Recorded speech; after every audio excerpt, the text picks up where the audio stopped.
Hello les guys, c'est Brian, votre animateur de podcast. Alors, aujourd'hui, on s'attaque à un épisode vraiment important dans Charmed.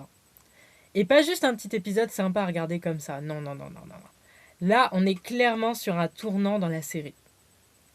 On est sur l'épisode 10 de la saison 1, qui s'appelle en version originale Wicca Envy, et en français Quand tombent les masques.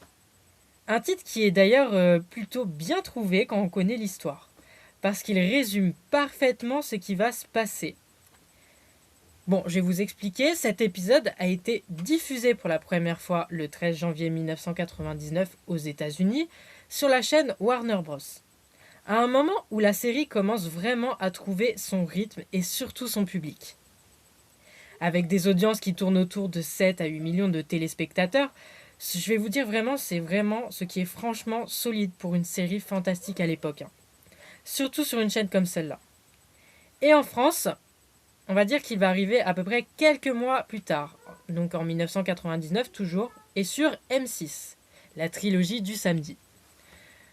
À une époque où il faut bien se remettre en contexte, qu'il n'y a pas de replay, pas de streaming, donc soit tu regardes l'épisode quand il passe, soit tu attends une rediffusion sans trop savoir quand elle arrive forcément. Ce qui rendait chaque épisode encore plus marquant pour ceux qui la découvraient à ce moment-là. Mais ce qui rend cet épisode vraiment intéressant, c'est qu'il change complètement la manière dont Charmed raconte ses histoires. Parce que jusqu'ici, soyons honnêtes, la série fonctionnait de manière assez classique avec un schéma simple. Un épisode, une menace, un démon ou un problème magique. Les sœurs trouvent une solution et on passe au suivant. Bref, sauf que là, avec cet épisode, on sort totalement de cette logique. On entre dans quelque chose de beaucoup plus construit, de beaucoup plus réfléchi, avec un vrai fil rouge qui était en réalité déjà en place depuis plusieurs épisodes sans qu'on s'en rende forcément compte. Et ce fil rouge, je vais vous expliquer de qui il s'agit. C'est celui de Rex Buckland et Anna Webster. Deux personnages qu'on a vus évoluer tranquillement en arrière-plan, qui n'étaient pas encore au centre de l'action, mais qui observaient, manipulaient, prenaient leur temps, et là, dans cet épisode, ils passent enfin à l'étape suivante. Celle où tout ce qu'ils ont mis en place commence à payer. Et c'est là que la série devient beaucoup plus intéressante. Parce que Rex, ce n'est pas un démon classique. Ce n'est pas un monstre qui débarque avec des pouvoirs et qu'il faut éliminer. Non, non. C'est quelqu'un de proche, quelqu'un du quotidien. C'est le patron de Prue. Quelqu'un qui, en qui elle est censée avoir confiance. Et du coup, la menace devient complètement différente. Elle devient beaucoup plus psychologique, beaucoup plus insidieuse et beaucoup plus réaliste aussi. Parce qu'on est de plus en plus dans un combat frontal.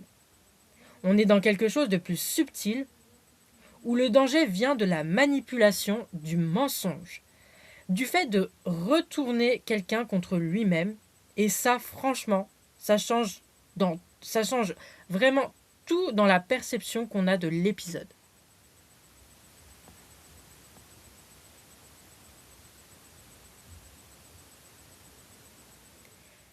Et en fait, c'est ça, ce qui est vraiment intéressant dans Wicca Envy. C'est que la série commence à mûrir, elle devient un peu plus adulte dans sa manière de raconter les choses. Elle ne se contente plus de proposer des affrontements magiques, elle commence à explorer des thèmes comme la manipulation, la pression au travail, la perte du contrôle aussi, et le fait de ne plus savoir à qui faire confiance. Et ça passe notamment, je pense que vous avez deviné de qui il s'agit, par le personnage de Prue, qui va être au cœur de cet épisode et qui va subir tout ça de plein fouet.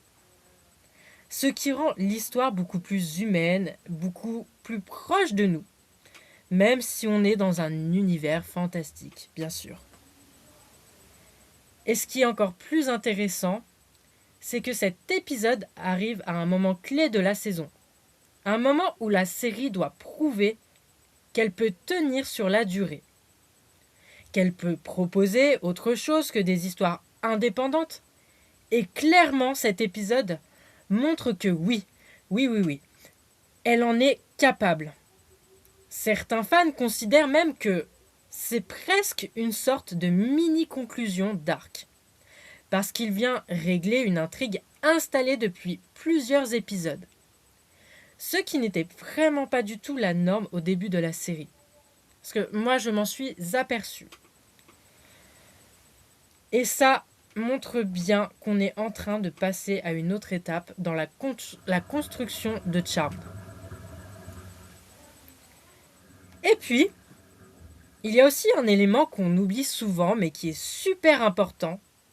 C'est la manière dont cet épisode a été perçu en France. Parce que beaucoup de gens l'ont découvert en version française.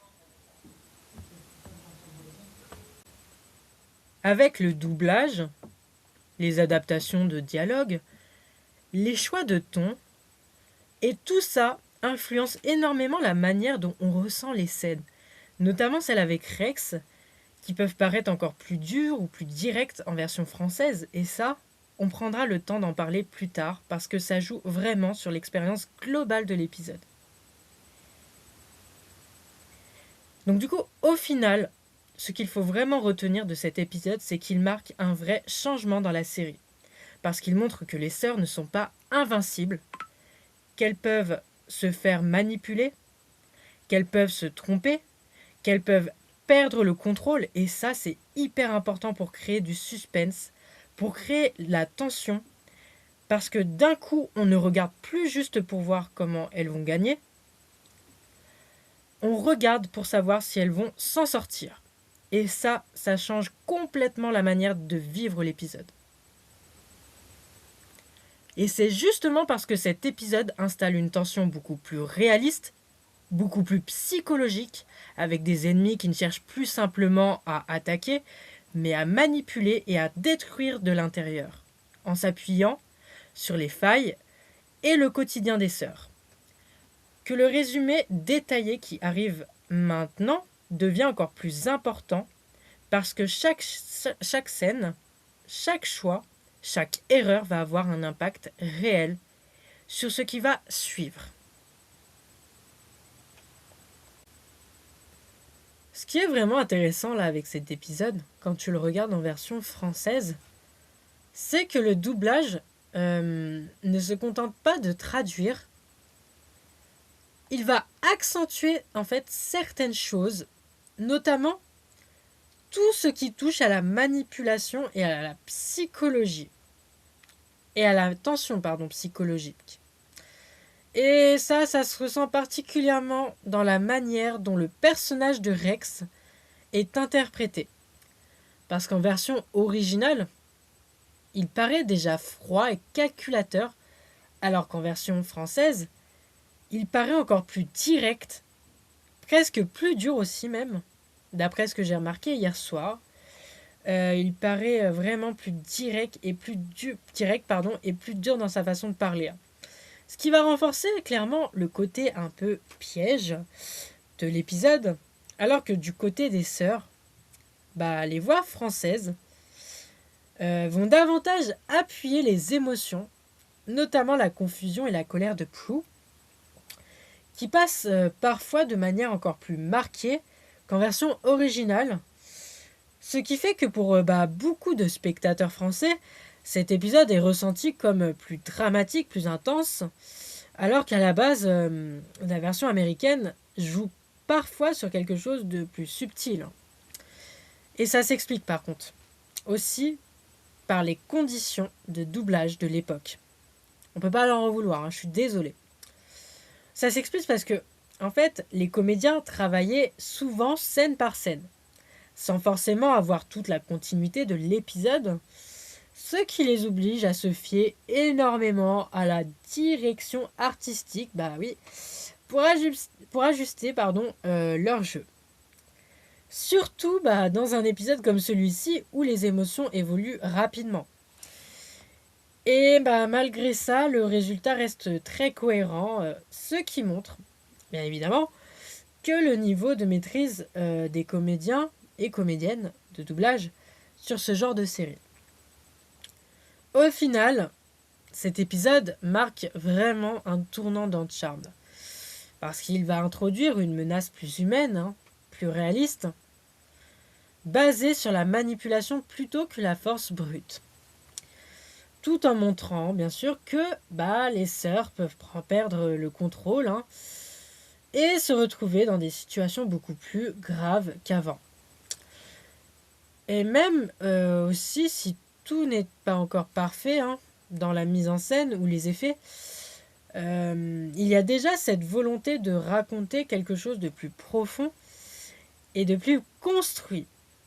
Et ça se ressent du début à la fin.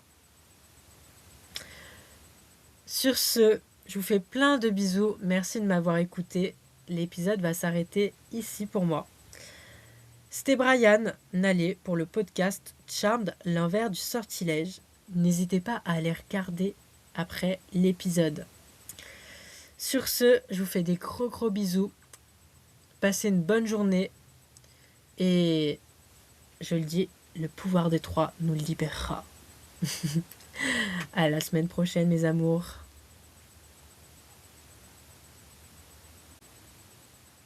Allez, les amours, ça c'est ma partie préférée maintenant, d'accord? Donc restez jusqu'à la fin.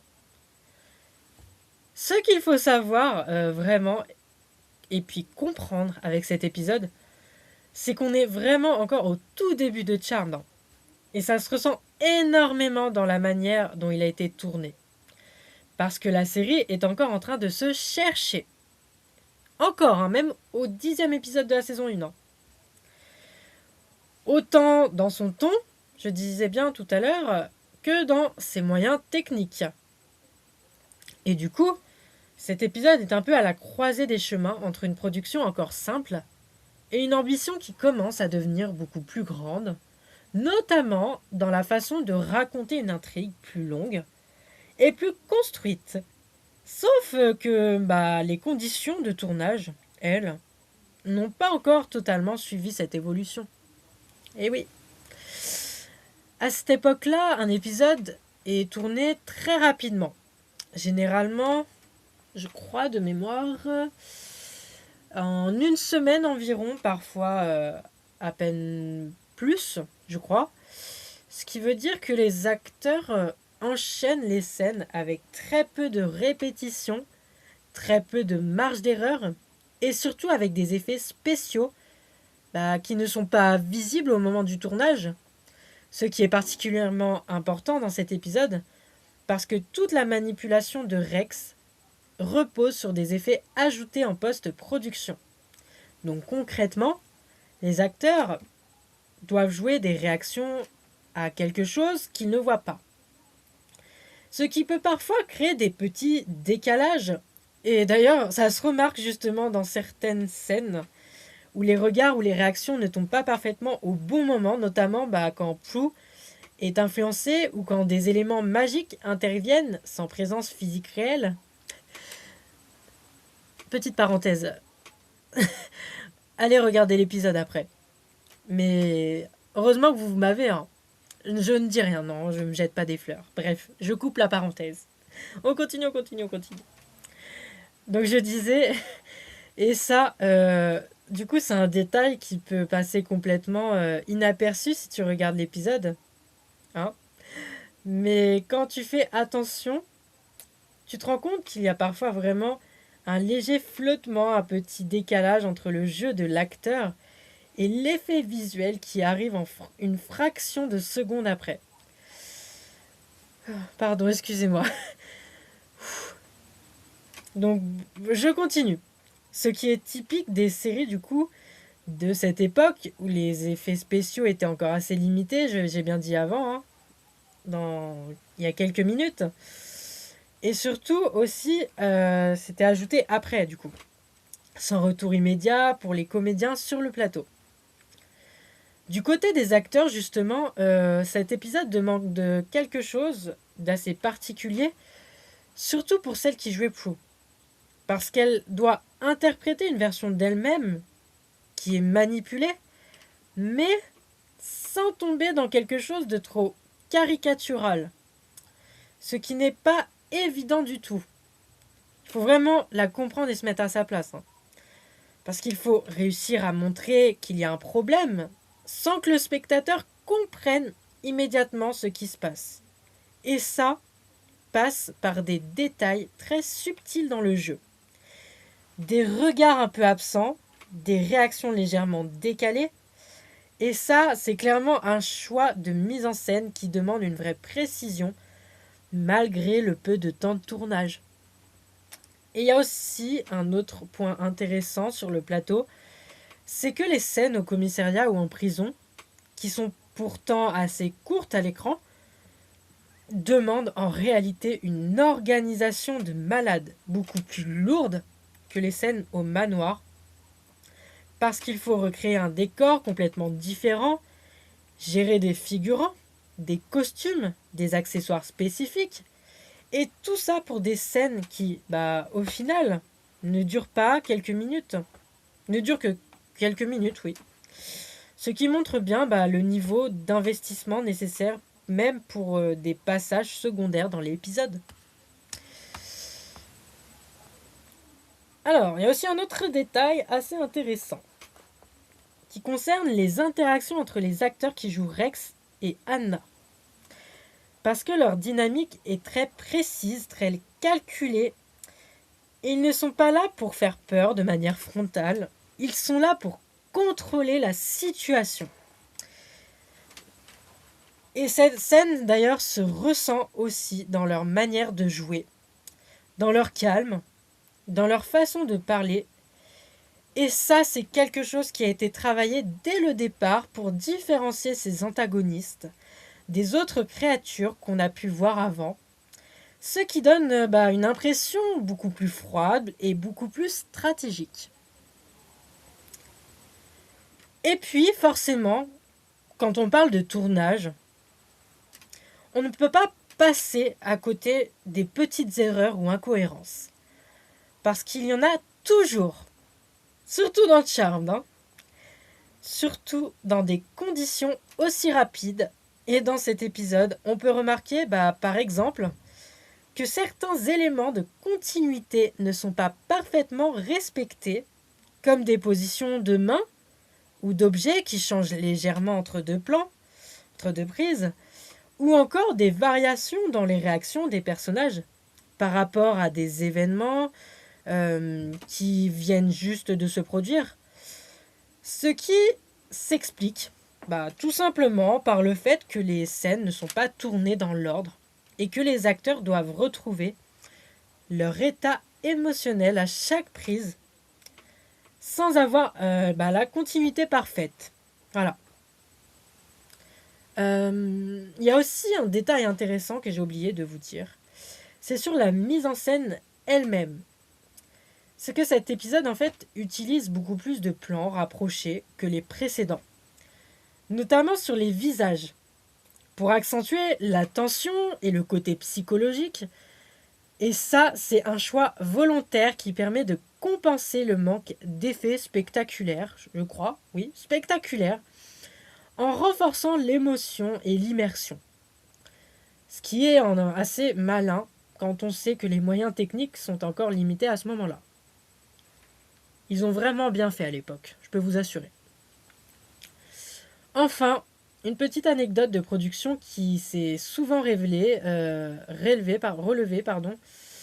dans les analyses de la série, c'est que en fait cet épisode a été conçu comme une sorte de point culminant pour l'arc de Rex et Anna.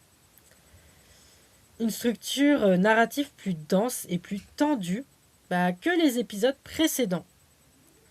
Ce qui a demandé une écriture plus précise et un tournage un peu plus exigeant. Notamment la gestion du rythme entre les scènes de tension et les moments plus calmes. Afin de maintenir, je crois, l'attention du spectateur du début à la fin. Au final, ce qui est fascinant avec cet épisode, c'est qu'on sent à la fois que les limites techniques de l'époque, les effets spéciaux, les petits décalages, les contraintes de tournage, mais aussi une vraie montée en ambition, une envie de raconter quelque chose de plus grand, plus structuré, et c'est justement ce mélange entre imperfection et ambition qui donne à cet épisode ce côté un peu plus brut, mais aussi, je dis bien, très efficace. Ça, c'est mon point de vue.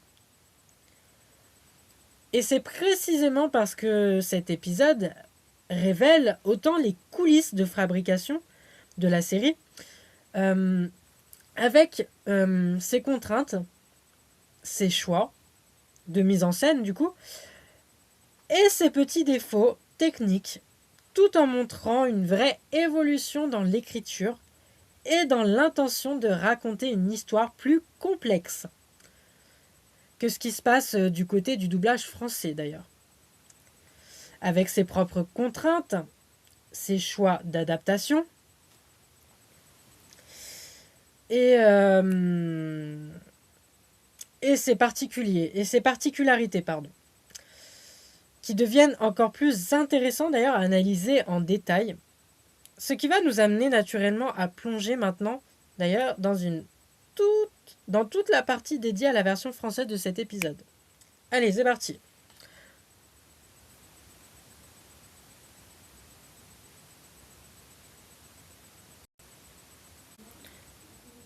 Donc, ce qui est vraiment fort dans cet épisode, et qu'on ne capte pas forcément au premier visionnage, c'est que toute l'histoire repose sur un truc très simple mais ultra efficace. La manipulation mentale, comme je le disais tout à l'heure, mais pas au sens magie spectaculaire, plutôt au sens très humain du terme. Parce que Rex ne fait pas que contrôler Prue avec ses pouvoirs, il exploite aussi sa personnalité. Il sait exactement où appuyer. Il comprend qu'elle a besoin de tout maîtriser, qu'elle a une pression énorme au travail, qu'elle veut être irréprochable. Et du coup, il transforme ça contre elle. Ce qui fait que même sans magie, il aurait presque pu arriver au même résultat. Et ça qui rend le personnage beaucoup plus inquiétant qu'un démon classique. Parce qu'en fait, il agit comme... je vais y arriver. Comme quelqu'un de réel. Quelqu'un qu'on pourrait croiser aussi dans la vraie vie. Et ça, voilà. Ça, c'est confirmé dans le concept même de l'épisode où il utilise notamment la projection astrale et la manipulation pour la faire accuser de vol. Ce qui la met dans une situation totalement incontrôlable.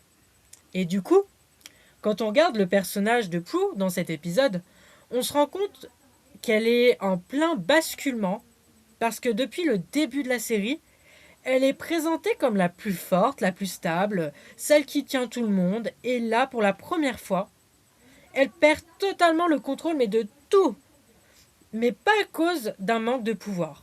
Au contraire, ses pouvoirs ne lui servent à rien dans cette situation. Et ça, c'est hyper intéressant parce que ça montre que dans Charmed, la vraie faiblesse des sœurs, c'est leur manière de gérer la pression, la peur, le doute. Et cet épisode le montre parfaitement, notamment dans les moments où Prue ne comprend même plus ce qu'elle a fait ou pas fait, ce qui a créé une vraie rupture entre sa perception et la réalité.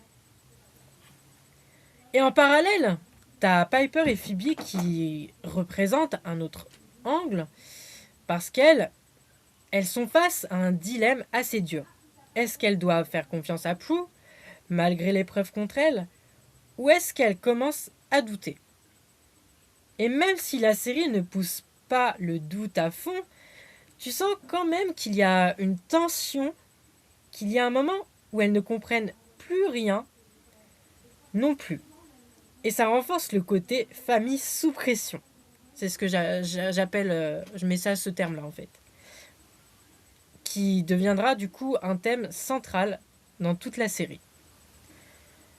Et là, il y a un détail aussi que beaucoup de gens ne remarquent pas forcément, mais qui est super important dans la construction de l'épisode, hein.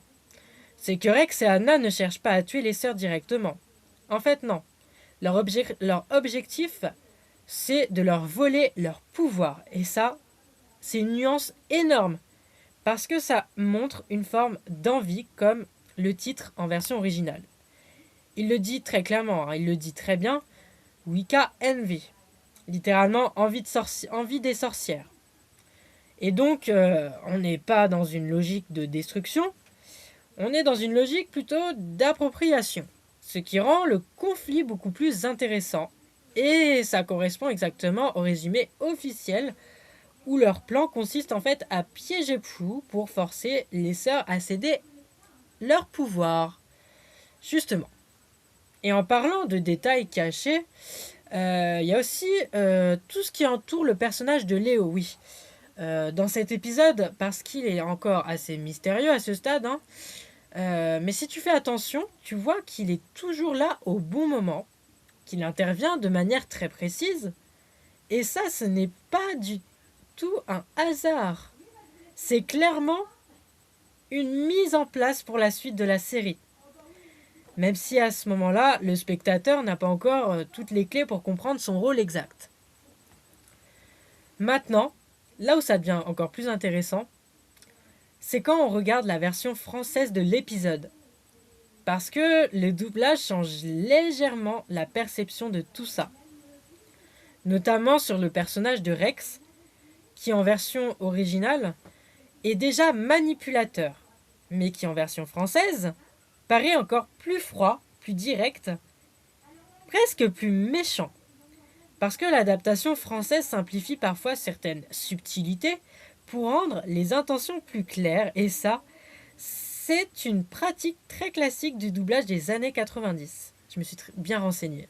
Vous pourrez aller voir si vous voulez. Et aussi où on privilégiait la compréhension immédiate du spectateur. Et du côté des voix françaises d'ailleurs, je vais un peu parler dans cet épisode, on retrouve évidemment les trois piliers du doublage, hein, bien sûr, de la série. Anne Rondeleu pour Prue, Dominique Choby pour Piper et Magali Barnet pour Phoebe. Je le précise encore, oui. Dans cet épisode en particulier, leur travail, hein, il est hyper intéressant parce qu'elle doit jouer des émotions beaucoup plus complexes que d'habitude. Notamment pour Prue, en fait, qui passe par plusieurs états très rapidement, entre la confusion, la colère, la peur, mais aussi l'incompréhension. Et ça, dans le doublage, c'est un vrai défi. C'est pas facile à jouer, je vous assure. Surtout à une époque où les comédiens, hein, enregistrent souvent, séparément, et sans avoir toute la continuité émotionnelle de l'épisode. C'est vraiment du travail d'artiste, hein, je vous le dis. Et ce qu'on remarque aussi vraiment d'ailleurs, c'est que la VF accentue légèrement le côté dramatique de certaines scènes, notamment celle où Prue est accusée ou confrontée à Rex, je crois, avec une intensité vocale un peu plus marquée, ce qui fait que pour un spectateur français, l'épisode peut paraître encore plus tendu que dans la version originale. Alors que la version originale, le jeu est parfois un peu plus subtil, un peu plus retenu. Enfin, en tout cas, c'est ce que j'ai remarqué parce que j'ai regardé les deux parties, la version française et version originale. D'ailleurs, petite anecdote intéressante, bien réelle, et confirmée par les discussions autour de la série, et même certains retours d'acteurs. Cet épisode, en fait, a été pensé comme une sorte de point culminant de la première partie de la saison, au point qu'il aurait pu servir de fin intermédiaire si la série n'avait pas été prolongée immédiatement. Ce qui explique pourquoi tout est plus intense, plus structuré, et plus final. Ça fait un peu plus final, l'épisode 10 en fait. Dans la manière dont l'histoire est racontée, et ça se ressent même dans le jeu des acteurs, qui est un peu plus appuyé que dans les épisodes précédents. Au final, ce qui rend cette partie de l'épisode aussi forte, c'est qu'elle ne repose pas uniquement sur la magie ou l'action. Non. mais sur quelque chose de vraiment beaucoup plus universel, la peur de perdre le contrôle, la peur d'être accusé à tort, et la peur de ne plus être soi-même. Et ça, peu importe qu'on soit dans une série fantastique ou pas. Ça parle à tout le monde. Et c'est exactement ce qui fait de cet épisode reste aussi marquant encore aujourd'hui.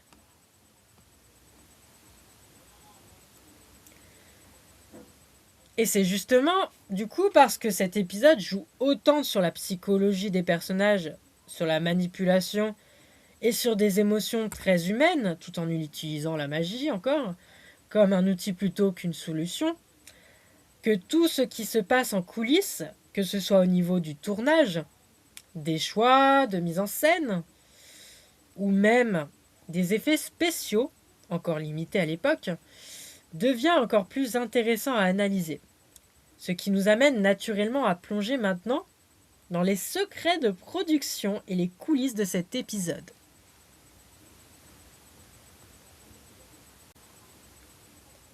Alors, on est parti pour la partie 2 avec le résumé. Donc cet épisode commence de manière assez tranquille, presque légère même. Et c'est ça qui est fort parce que tu sens pas encore, excusez-moi, le piège arriver. On est au manoir, dans une ambiance assez classique de début d'épisode, avec les sœurs qui vivent leur quotidien. Piper, qui est en plein dans sa relation avec Léo. D'ailleurs, on sent que ça devient sérieux entre eux, même si à ce moment-là, elle ne sait toujours pas vraiment qui il est. Puis il y a Prue et Phoebe qui reviennent d'une séance shopping. Et là, petit moment très années 90, très humain, très simple, avec des échanges un peu légers entre les sœurs. Presque comme si rien n'allait se passer. Et c'est justement ça qui rend la suite encore plus efficace, parce que la tension va arriver progressivement sans prévenir. Assez vite, on retrouve Prue dans son environnement de confort, donc de travail, chez Buckland. Et là, on entre dans quelque chose de beaucoup plus sérieux, sans même s'en rendre compte. Parce que Rex, lui, ça fait plusieurs épisodes qu'il l'observe, qu'il manipule en arrière-plan. Mais là, il va passer à l'étape suivante. Et ce qui est hyper intéressant, c'est la manière dont c'est fait. Il ne va pas attaquer directement. Si vous vous souvenez bien, il ne va pas utiliser un pouvoir spectaculaire pour tout casser. Non, non, non. Il va utiliser un pouvoir beaucoup plus discret, mais beaucoup plus dangereux par contre. Celui de la manipulation mentale et de la projection astrale. Puisque en fait, il est capable d'apparaître sans être réellement présent. Et surtout d'influencer les actions de Prue à distance. Ce qui va complètement brouiller la frontière entre ce qui est réel et ce qui ne l'est pas. Et là, on arrive à une scène vraiment clé de l'épisode, parce que Rex va littéralement pousser Prue à voler un diadème de grande valeur. Un objet précieux de la salle de vente. Et ça, c'est hyper important parce que Prue, depuis le début de la série, c'est le personnage le plus carré, le plus droit, celui qui contrôle tout, celui qui fait toujours attention. Et là, elle se retrouve à faire quelque chose qui va complètement à l'encontre de sa personnalité. Sauf que sur le moment, elle ne s'en rend pas vraiment compte. Ou en tout cas, pas immédiatement. Parce que tout est fait pour que ça paraisse presque normal, presque logique, et c'est seulement après que la réalité lui retombe dessus. Et forcément, vous doutez bien, les conséquences arrivent très vite. Parce que le vol est découvert, et là, tout s'enchaîne. Prue est accusé, arrêté, et va se retrouver en prison. Ce qui est quand même un choc énorme dans la série. Parce que pour la première fois, une des sœurs se retrouve dans une situation totalement impuissante. coincé dans un cadre très réel, très concret, sans pouvoir utiliser ses pouvoirs librement. Parce que oui, il pourrait y avoir des doutes. Enfin bref, et surtout sans comprendre complètement aussi ce qui lui arrive. Ce qui renforce encore plus le côté frustrant et stressant de la situation. Pendant ce temps-là, nous passons à Piper et Phoebe. Elles essaient de comprendre ce qui se passe. Et là, on a une dynamique très intéressante entre elles. Parce qu'elles oscillent entre le doute. Est-ce que Prue aurait vraiment pu faire ça? Et la confiance. Évidemment que non. Ah bah évidemment que non. Ce n'est pas elle. Et c'est là que l'épisode joue très bien avec les émotions. Parce qu'il ne doute pas immédiatement toutes les réponses. Il laisse planer une tension, une incertitude, et petit à petit, elles commencent à comprendre que Rex et Anna sont derrière tout ça. Que ce n'est pas un simple accident, mais un plan construit depuis le début. Et ce plan, justement, il devient clair assez rapidement. Rex et Anna veulent le livre des ombres, comme tout démon, comme toutes autres créatures du mal. Ils veulent les pouvoirs des sœurs. Et pour ça, ils utilisent un levier hyper simple mais hyper efficace. Le chantage. Ils savent que Prue est coincée, qu'elle risque gros, et en utilisant ça pour mettre la pression sur Piper et Phoebe, en leur disant en gros, soit vous nous donnez vos pouvoirs, soit Prue paie les conséquences. Et là, on passe vraiment dans quelque chose de beaucoup plus sombre, beaucoup plus adulte aussi. Parce que on n'est plus dans un combat magique classique. On est dans une situation où chaque choix a un prix, comme dans la vie, où chaque décision peut avoir des conséquences très graves. Et au milieu de tout ça, il y a un élément qui commence à prendre de plus en plus d'importance.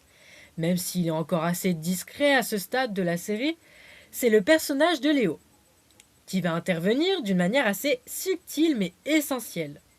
Et sans trop spoiler la suite, pour ceux qui redécouvrent la série, c'est là qu'on commence à comprendre qu'il n'est pas juste le mec sympa, qui traîne autour du manoir, le bricoleur, et qu'il y a quelque chose de plus derrière lui. Quelque chose de beaucoup plus important dans la mythologie de la série. Et franchement, ce qui rend tout ce début d'épisode vraiment efficace, c'est le fait que tout s'enchaîne de manière très fluide et très naturelle, sans qu'on ait l'impression que c'est forcé. On passe d'une ambiance légère à une situation de crise sans rupture brutale. Et ça, c'est vraiment une des forces de l'écriture de cet épisode, qui réussit à mélanger le quotidien, le fantastique et la tension dramatique de manière très crédible. Petite anecdote intéressante au passage, bien réelle et confirmée par les analyses de la série, je dis bien. Cet épisode a été conçu à l'époque comme une sorte de point culminant de la première partie de la saison, au point que certains éléments de son écriture laissent en penser qu'il aurait pu servir de conclusion temporaire si la série n'avait pas été prolongée immédiatement. Ce qui explique pourquoi l'intrigue avec Rex et Anna est aussi développée et aussi structurée ici. Comme si tout devait se résoudre à ce moment-là, quoi. Ce qui donne à l'épisode une intensité un peu différente des précédents. Et c'est justement parce que ce début d'épisode, vraiment installe une situation où tout semble échapper aux sœurs, où la magie ne suffit plus à résoudre les problèmes, et où la menace devient à la fois invisible, psychologique et profondément ancrée dans leur quotidien. Que la suite de l'épisode va encore monter en tension, en complexité et en enjeu. D'ailleurs, ce qui nous amène naturellement à analyser maintenant en profondeur les thèmes, les personnages et tout ce que cet épisode raconte vraiment derrière son histoire. Allez, accroche-toi bien. On passe à la troisième partie.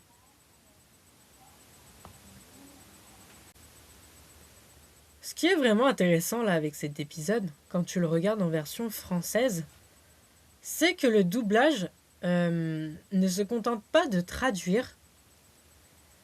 Il va accentuer en fait certaines choses, notamment tout ce qui touche à la manipulation et à la psychologie.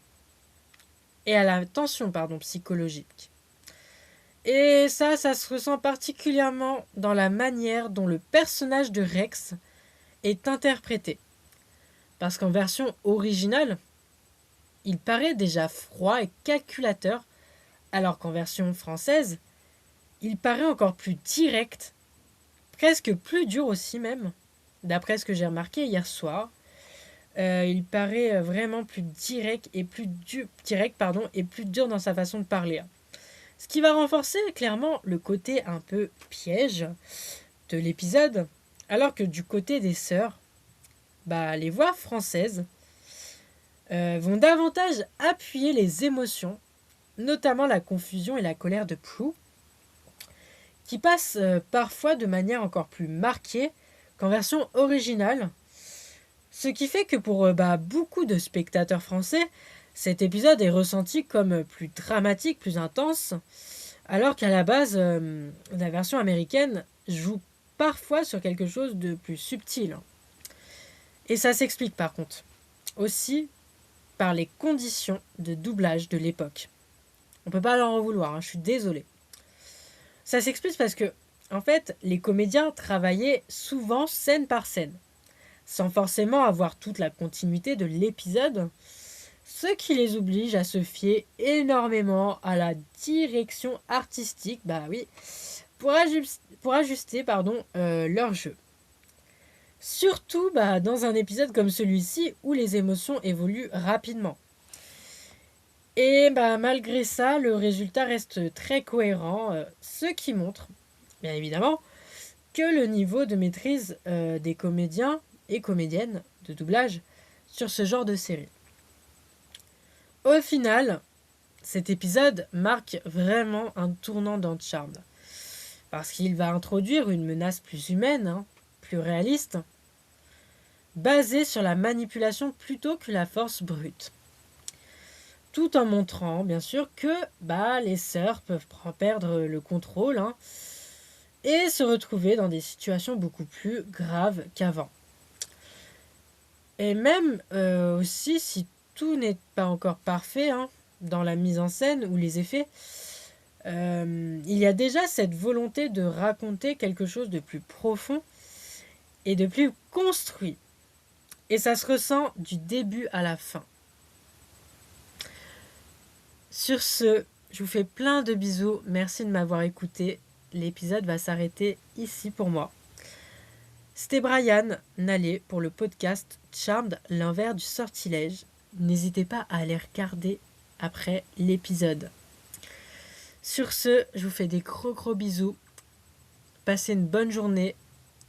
Et je le dis, le pouvoir des trois nous libérera. À la semaine prochaine, mes amours.